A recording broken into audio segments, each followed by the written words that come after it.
Hi, this is Terry Kuzma here at Penn State University, and what we're going to do today is explore more materials and nanotechnology, specifically nanoparticles for medical applications, and this is part 2 in our series. So today what we're still doing is we're doing a quick overview of cellular interaction.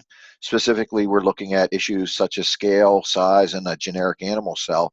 And today what we're going to do is explore, or continue to explore the importance of DNA and how that begets or is the template for RNA, which is the template for proteins.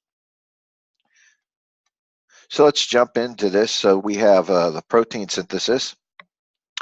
Beyond cell division, we can focus on the role of DNA to produce proteins.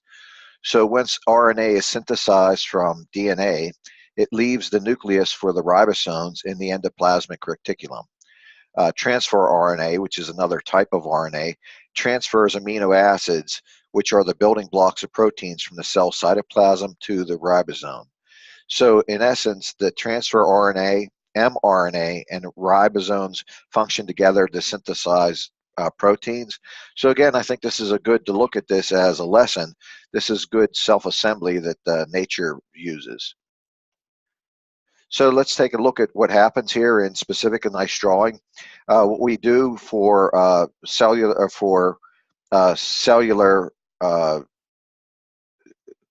procreation to split one cell into another, what we have to do is actually split the DNA and divide it between two cells. But also what we do to make mRNA, which is the messenger RNA, we actually also split the DNA at that section that we're going to use. So that this is the section of the DNA that's the functionality that we're going to perform at that point. So they call this is the expression part of the DNA. So what we do is we split the DNA, we make a subcopy of that DNA at a certain portion, and what we do is we export this. When we export this to the area like in the ribosomes within the cell, what's going to happen is we're going to have this transfer RNA contain the specific amino acids, and the ribosome is going to ride along that RNA strand, and it'll ride in every 3 codes. You can see in here like a UAC. This is a specific codon. So for that codon, what the transfer RNA is going to do is be able to provide a selected specific amino acid at that point. Then the ribosome will go to the next codon, for example, codon number 3, and then a new transfer RNA is going to be chemically active at that point to provide another unique amino acid. Then these amino acids are integrated together, and this is what we would call our polypeptide. Once the polypeptide is placed in water and it folds, then that's going to be specifically our protein. So again, let's take a look at this protein background right here. So proteins are a major class of biomolecules that directly connect biology to nanotechnology. Our bodies are somewhat 20% protein, and this allows us to think, feel, move, and function. So proteins come in many shapes and sizes, giving them many functions. So proteins can act as catalysts of chemical reactions within the cell. They are also the cellular gatekeepers. They help the immune system monitoring and recognition of foreign cells, and they also provide structural support to cells and tissues. So we're going to look at that structural support later, that we're going to show that that's used often to help the cell walls or the cell membranes within materials like the liposome, the lipid bilayer. What we're going to do is we're going to have proteins that help interlock that. What that's going to do is help control the release or the degradation of that cell membrane for the drug delivery. And it also it gives mechanical robustness to that sphere. So really DNA has like one function and one structure, and what it does is it provides a template for the RNA, but proteins do everything. So proteins often is said is the currency of life, that everything happens through protein interaction. So proteins are built from 20 types of amino acids, and these are amino acids are on the order of about a nanometers in size. And for example, we can have tryptophan. DNA gives the protein information on how to assemble the amino acid building blocks. Proteins have highly variable structures and can change their shapes in response to their surroundings in order to provide a specific signal. Proteins can provide binding sites for chemical reactions to occur, and proteins themselves can identify cells. And this is important for cancer because many tumors have identifying proteins. So specifically, if you had a cancer, I had medullary cancer, and the medullary cancer itself, a specific tumor, what they would test for is a particular protein called calcitonin. So they would measure that, and they would be able to, determine if you had a tumor. So for the most part, calcitonin protein in the body is moderately rare. And since I had this particular tumor, I had a tremendous amount of this calcitonin. So when they saw via X-rays that I had a tumor, what they did is they went and they did a blood test and looked for this particular protein. Once they found that protein, then they really knew for sure that I had that particular type of cancer. So specifically, these tumors elicit certain proteins, and we would use those proteins as a sign or a signal that that tumor would exist, or it's growing, or it's still in your body. So that's what medical doctors look for. So again, these are the membrane structures and how proteins operate. So we have the lipid bilayer right here. And again, this lipid bilayer is going to be made mechanically robust and tied together with materials that are protein, which are called cholesterols. So there's what they term good and bad cholesterols. And cholesterols are necessary because they act as a reinforcement agent to make this lipid bilayer robust. And we could see there's protein receptors on the outer shell of the membrane here. And what would happen is another cell would elicit a protein. It would come over and be able to interlock this functionality of these protein cell communication ports. So for example, if you would need a protein in another part of your body for some functionality, what you would do is send over a signal protein, and it would open up these ports, and that particular cell would be good at making these proteins, and it would export the proteins at that point. So this is basically how the cell works.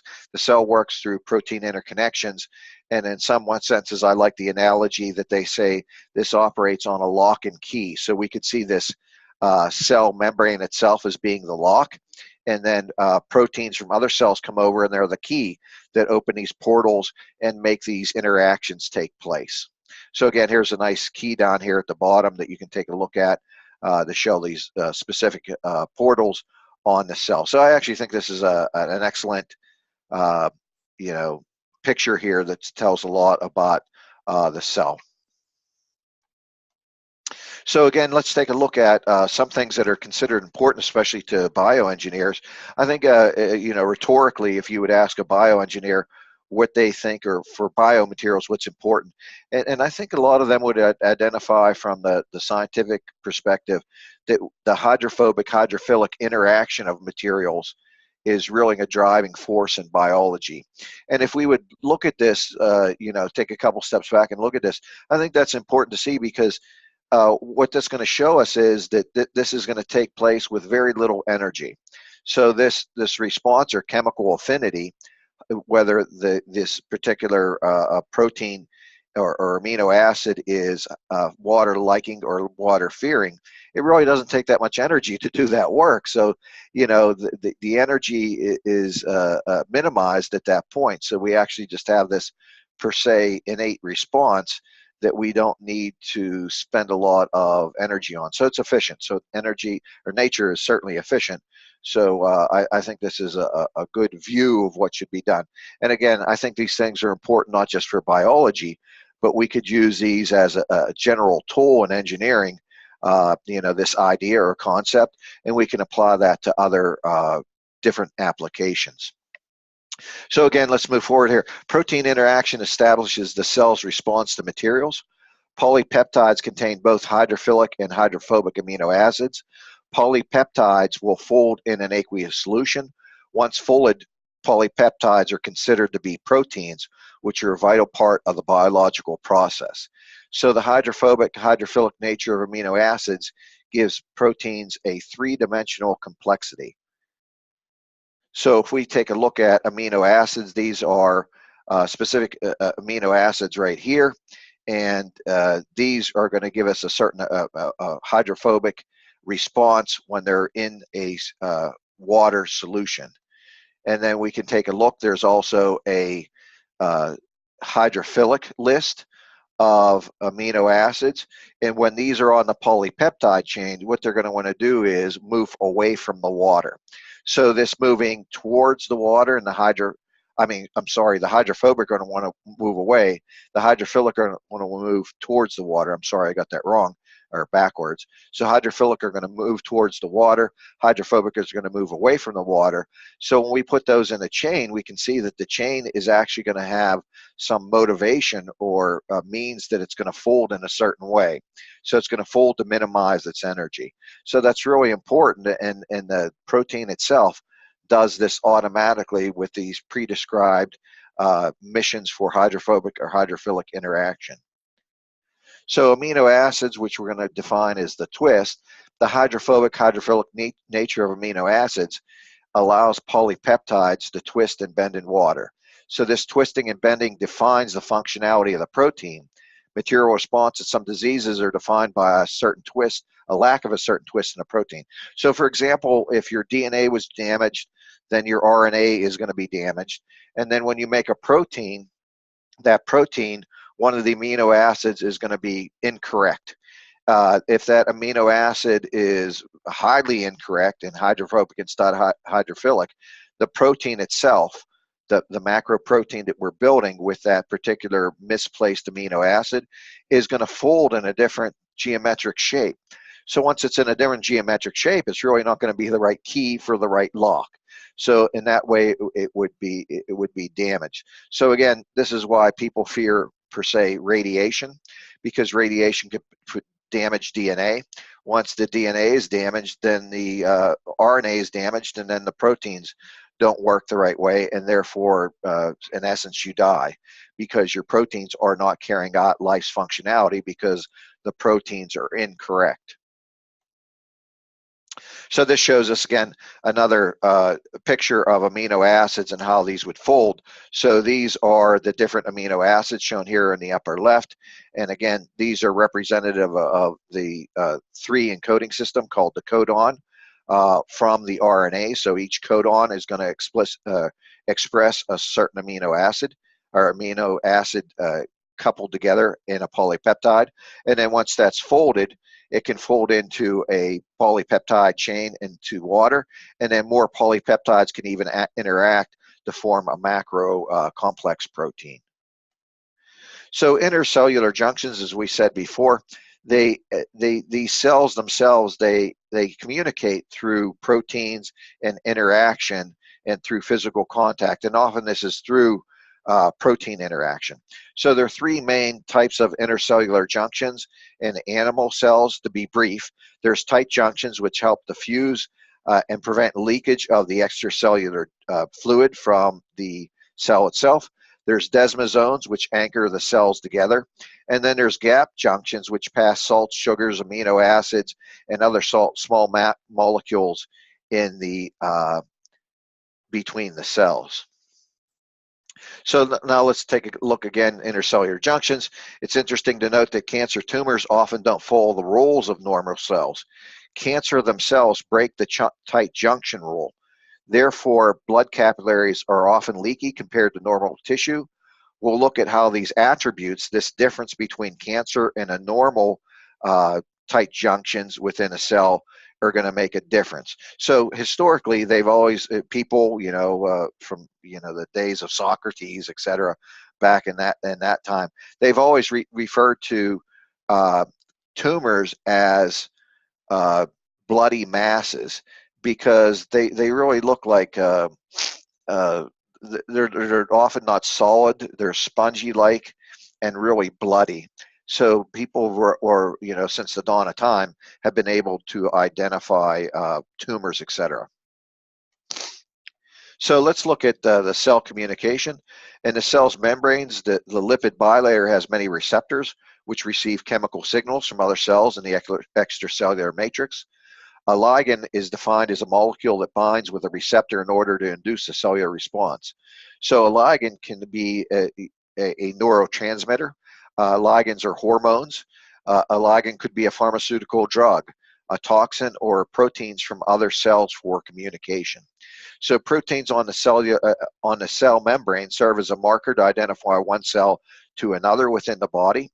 So cell response will vary upon the type of cell and the ligand that's received. So I think that this is important. If we would look at a material in the body, when the body itself, the system that would get rid of things that attack the body, or a splinter or some other material that doesn't belong in the body, what your body does, your protection system, it'll identify these things because they don't have a protein coating on them. So what we would like to do when we make artificial drugs per se is we would like to put proteins or sugars on them so that they look like they belong within the body, that they're not a foreign system. So this is, again, what we're trying to do is look at how nature does its work, and when we emulate materials, we're going to follow that same algorithm. So cells adhere, interact, and communicate through chemical signals. Cell function conveys proper environment. So let's look at an example. For a blood cell, these need the flow. If they bind, then they can have a stroke. So for the most part, these blood cells want to not see other blood cells in intimate contact with them for long periods of time, because then they'll see that they're a blood clot. At that point, what they'll do is go through what they call apoptosis. They'll kill themselves to reduce this blood clot. Muscle cells themselves are different. They don't want to be free floating. They want to stay together. So if a muscle cell sheds from your arm, etc., we really don't want that to live in your body and take up residence within your liver, etc., and to start dividing and growing. That would be bad for your body. And in fact, that would be like an analogy, or that what cancer does is it will shed off and then metastasize and move to another site and begin to grow uncontrollably at that issue. So some cells want to be free floating. They see that communication, that's their normal state of life, and they adhere to that. Other cells want to be bond together in close intimate contact to other cells like bone cells, and if they would shed off or move within the system and don't see those other communication from bone cells, what they'll do is they'll in essence kill themselves so that they don't take up place in another area in your body where they don't belong. So these are important things and important analogies to look at, and an important understanding to see how these cells have to have this communication. So again, what we have to do as engineers is we have to replicate these signals onto materials that we would put in the body. For example, prosthetic devices, catheters, heart stents. We have to look at those materials from this perspective. So these materials must emulate the environment, and certainly one important thing is the hydrophilic interaction in the material is a huge concern. So before we move on with some definitions, a lot of times if we would want to have like a screw, a bone screw, to repair a broken bone in the body, what we would do is we would coat that with a calcium matrix called epoxyapatite, and that would allow a nice rich morphology and chemical affinity, along with the ability to plate proteins. And that's how we would actually motivate bone cells to grow on side that screw or pin that's used for that medical procedure. So again, this you just don't put a steel pin inside a bone. It actually has to be a steel pin that has a hydrophilic constituencies, usually hydrophilic, so that we can have water adhesion. Once we have water adhesion, then we can have protein adhesion. Once we have protein adhesion, we can have communication. And once we have communication, we can have cell growth. So usually a rule of thumb, if we would want to have cells take up residency on a biomaterial, we would probably want it to be hydrophilic so that we would have water wetting, protein adhesion, protein communication, and then cell adhesion. So let's look at some additional vocabulary before we start our next section on cancer specifically. So we'll take a look at just some definitions. So cancer itself is known medically as a malignant neoplasm. So this is neoplasm means new material. So this is a new unintended growth section in your body. It's a broad group of various diseases, all involving unregulated cell growth. So a key to this is that cancer does not know when to quit growing. So for example, if you have damage to your finger or whatever, at some point what your body will do is repair your finger, or if you bite your tongue or something, your body will repair that, but your tongue is always not growing. It only grows when there's wounded and it sees that signal. A hallmark of cancer is it does not turn off the cellular replication. And in fact, when we look at our liposome drug we're going to examine later in this presentation, that's what we're going to do, is we're going to shut down the unregulated cellular growth. So in cancer cells, cells divide and grow uncontrollably, forming malignant tumors, and these can invade nearby body parts. There are over 200 different known cancers that afflict humans. Metastasis is certainly a word that you have to know to understand cancer. It's the spread of cancer to other locations in the body. They can include enlarged lymph nodes, which can be felt or sometimes seen under the skin, and they're typically hard when these lymph nodes, what they're doing is they're actually gathering the cancer from your body. You can also see an enlarged liver, an enlarged spleen, which can be felt in the abdomen, and then pain or fracture in affected bones and neurological symptoms. So I know that everybody here goes to the doctor every once in a while, and when you go in for a physical, what they do is, they touch your throat and look, push on your abdomen, etc. And that's what they're looking for. They're looking for these first signs of cancer in these areas through metastasis. So perhaps you have a tumor, and for the most part, statistically, that tumor probably is not going to be that much of an issue. The people that die from tumor, the original tumor, I think a number is somewhere around 10%. But how 90% of the people die from cancer is that original tumor spreads to other areas. For example, if you had a tumor in your mouth, in your tongue, so if you had a tongue cancer, necessarily the tongue cancer won't kill you. They might cut your tongue out, etc., and then you wouldn't have a tongue, which isn't good, but it's not going to kill you. What's going to happen is that cancer that's in your tongue will typically move to your liver or your lungs or your brain, and that's what's going to kill you. So 90% of the time, it's the metastasis that kills you, not the original tumor. So angiogenesis, this is another physiological process, and basically what happens to have unregulated cellular growth, the cancer tumor must have, for the most part, unregulated cellular food. So, and what that needs to happen is the cancer is tricky or evil enough, however you want to describe that. What it'll send out is this endothelial growth factor signal, which is a protein, and this would actually stimulate the new manufacture of blood delivery to the tumor. So tumors will not grow unless they have food, and they can't get food through the original blood supply. And so what cancer does is it trickily sends out this protein signal that says, hey, look, in some senses, my blood source has been damaged, send me a new blood supply. So this is something that is also a form of, certainly a trait that cancer needs to have. And what we would do as biomaterials or to make pharmaceuticals, what we could particularly do, one area of attack is to shut down this angiogenesis. So what we would do is shut down the VEGF signal, and then that way the tumor cannot grow. And if it can't grow, then the likelihood that it's going to metastasize is less, etc. So this is certainly one way that we would like to shut down cancer.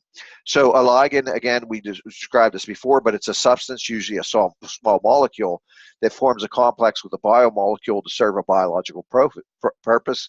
So ligands can direct particles. Ligands are a signal triggering molecule. They can bind to a site on a target protein. Selective ligands have a tendency to bind in a very limited type of receptors, whereas non-selective ligands bind to several types of select receptors. So cancer expression, as we talked about before, data from 22 tumor types has identified multiple metabolic expression changes associated with cancer. These expressions can be used to identify and attack tumors. So before, as I said, if you have a particular tumor, there might be a high tendency that this tumor would elicit a large amount of a particular protein. So again, this is going to identify the tumor as being different than the surrounding tissue. So what we can do is when we see a lot of this protein being in your blood system, then we can assume that you have a particular type of cancer and take a look for that or try to cure it in some way. And then one of the cancer types that's really prevalent and wicked is the HER2. This is the epidermal growth factor, which promotes the growth of cellular factors. This gene mutation in the elevated levels HER2 can occur in many types of cancer, not only breast cancer. This is a gene mutation that occurs only in cancer cells, but is not a type of mutation that you can inherit from a parent. So this is the particular one that they look for tragically in women once they have this expression, that breast cancer is going to be potentially very fatal at that point. So once people have this, sometimes they would have preemptive mastectomies, etc. So this is a particular cancer that is studied quite often because it's so deadly. We also have, that's for mostly the women, the HER2, although men can get breast cancer, but it's moderately rare. Prostate-specific antigen called PSA. It is also known as KLK3. It's a glycoprotein enzyme. It's often expressed when the cancer in the prostate is present.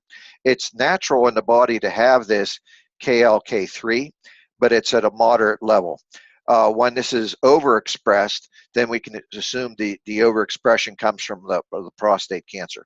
So a lot of times, I think now clinically, I guess what most doctors do is they would look for prostates, at least initially, during a blood screening, and then they might do a physical test, etc., beyond that point. We also have, which is really important that we're going to take a look at later in the presentation, is the thing called the EPR effect. So this is the enhanced permeability and retention effect.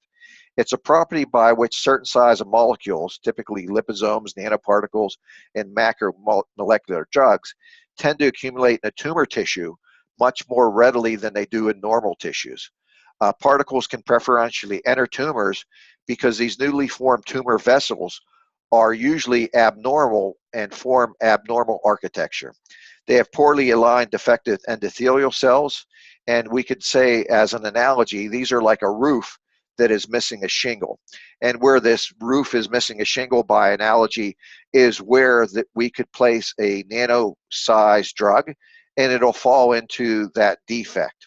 So this increased retention is due to a lack of lymphatics around a tumor region that would filter out such normal particles. So basically, tumors tend to be at higher pressure levels than the rest of the body.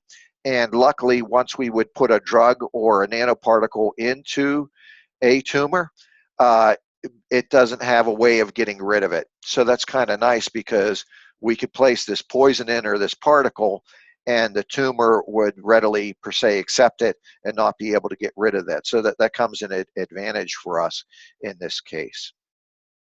So at this point, we're going to draw this part 2 to conclusion, and we're going to start part 3 at this area, and we're going to take a look at nanomaterials and their application. So this has been part 1, and part 2 is an overview of cellular interaction. And what I wanted to define quickly within those presentations is, we define what a cell does so that we can define what our materials how they can interact with the cell. So hopefully we've accomplished that in the first 2 lessons. So I'd like to thank you for your attention and look forward to continuing this discussion in part 3. Thank you.